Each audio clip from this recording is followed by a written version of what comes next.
Good afternoon, everyone. Let me start by asking you a question. When was the last time that you washed your hands properly? I'm not talking about just a quick splash under the faucet. I mean a full 20-second wash and with soap. Many of us think that we're doing it right, but the truth is, most people don't wash their hands as thoroughly or as much as we should.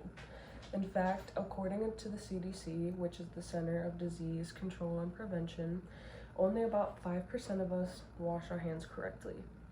Today I'm going to demonstrate proper hand washing, explain why it matters so much, especially in preventing disease, and help you develop a habit that could literally save lives, including your own. Let's start with the big picture. Germs are everywhere. They're on doorknobs, desks, and even your face. The World Health Organization states that hand hygiene is actually the single most effective way to prevent the spread of infection. Now, some of these infections and viruses might include the common cold or flu, the stomach bug, COVID-19, which I know isn't as common maybe now as it was a few years ago. Others might include foodborne illnesses like Salmonella, E. coli, and I know there's others as well. Think about this. Just a single gram of human feces, I know, gross, but something that could easily end up on your hands without you realizing. That right there can contain up to 1 trillion germs. Now imagine handling your phone, shaking hands, or touching your face with that on your hands. That's how easily diseases spread. So, the big question is, when should you wash your hands? Some of the most important times to wash your hands would include before you're preparing food, after using the restroom, of course, after doing things such as blowing your nose, coughing, sneezing, after taking out the garbage, after being in just public places where you know a lot of different people have touched things. Hand washing is especially crucial in schools, healthcare settings, and food-related jobs. So now I'm going to demonstrate the proper hand washing technique. I'm going to explain it first and then I will go through it visually. So step 1 is going to be just to wash your hands. Step 2 is to lather your hands. Step 3, you're going to scrub them with the soap that you lathered them with.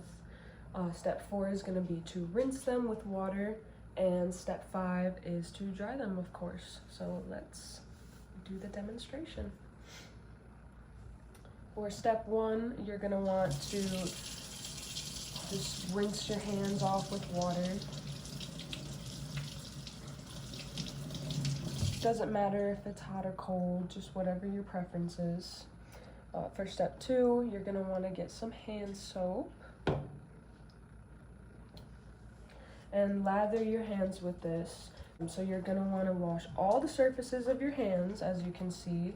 You're going to wash the backs of your hands, you're going to wash the palms of your hands.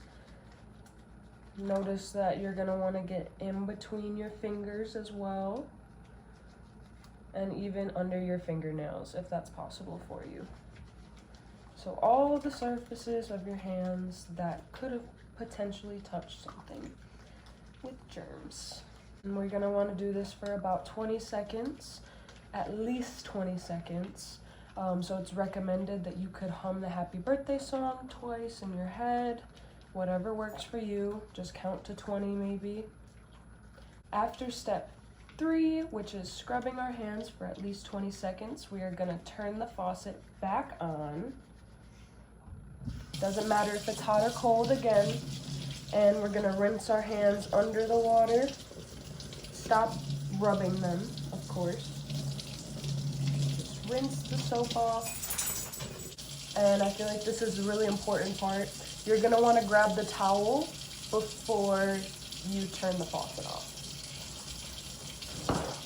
so you're not getting any more germs on your clean hands. And I will note that it is very important that you use a clean towel. You might be surprised how many people skip one of those steps, especially the scrubbing time or just scrubbing under their nails. A few quick statistics that I thought were very interesting when I was doing some of my research were that hand washing can reduce respiratory illnesses by 16 to 21%, and this is according to the CDC. A second fact that I found was a study in schools showed that proper hand washing programs cut absenteeism by about 50%, which I thought was amazing. So it really can prevent the spread of diseases and infections. These are powerful numbers, and all from something that just takes 30 seconds, 20 seconds, if you will. So to wrap this up, hand washing is one of the easiest, most effective ways to protect yourself and those around you. It doesn't require fancy equipment or expensive products, just soap, water, and 20 seconds of your time. So next time you're about to eat, or after using the bathroom, after being in a public place, at school, whatever it may be, remember, your hands hold the power to stop the spread of illness. Let's make proper hand washing a habit, not an afterthought, because staying healthy can truly be in your own hands. Thank you.